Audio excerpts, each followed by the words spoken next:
Hello. So I did my site exploration on the Kennedy Space Center. I always wanted to go there because I was always interested in space and NASA and what was in our universe.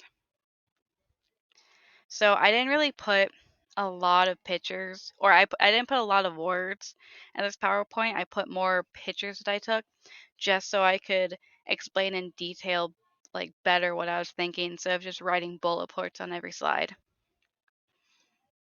So, just a little bit about the center. It was the primary launch center since December 1968.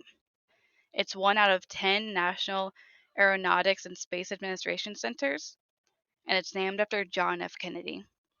So, JFK made multiple speeches and announcements on space travel, and he really wanted to get a man on the moon before the end of that decade, so he funded a lot of money for the travel to the moon. So then right when you walk into the Space Center, you see this really nice fountain.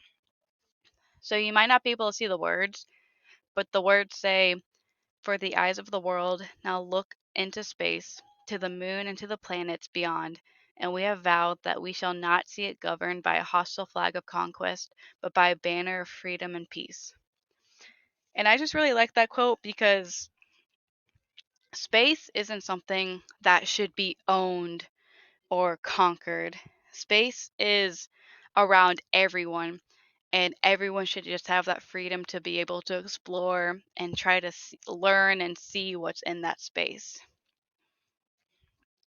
So, in this slide, we have on the upper left corner, we have the Atlantis shuttle that embarked on 33 missions, and it was the last space shuttle used. And then in the right bottom corner, we have what they call the rocket garden. So you can walk through and see a bunch of the rockets that they had used. And it's really cool. So, in technical terms, the Space Center holds a lot of good technology and technical equipment and machinery throughout the years of space travel. It has the advancements as well as the mistakes that happen throughout the years for trying to perfect the ability to safely allow a person to space. They held multiple mini seminars while I was there that kind of explained how they used multiple test runs to ensure that nothing bad would happen during the real thing and that they're always checking and making sure that it was perfect before actually testing or actually sending it off. So they had just a lot of cool technology to look at. It was really interesting to see the different techniques that they had used throughout the years. So, regarding the science side, scientists are always studying and learning about the systematic structure of what's surrounding us and trying to learn how to efficiently travel through it. So there, it was just interesting seeing they had boards that showed different equations and theories on how to get there and different ways that someone would be able to work on to try to make it more efficient.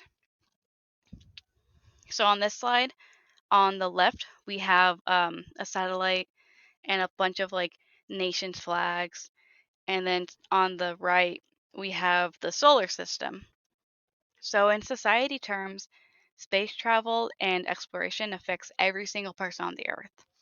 We're all surrounded by infinite and unknown space. Multiple societies and cultures have put in the effort to learn and study what's surrounding us. Even if a person is unsure about the technology and science behind space travel, there are many interesting concepts and ideas that draw more people into wanting to understand it every day. So it's definitely a very social idea, the idea of space travel. So the Space Center definitely has a lot of technology, science, and society very wrapped into it.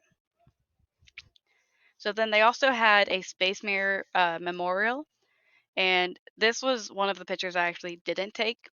So it's dedicated to those killed during spaceflight missions, like the Challenger, and it shows the technological failures or accidents, and it shows how much technology has advanced throughout the years.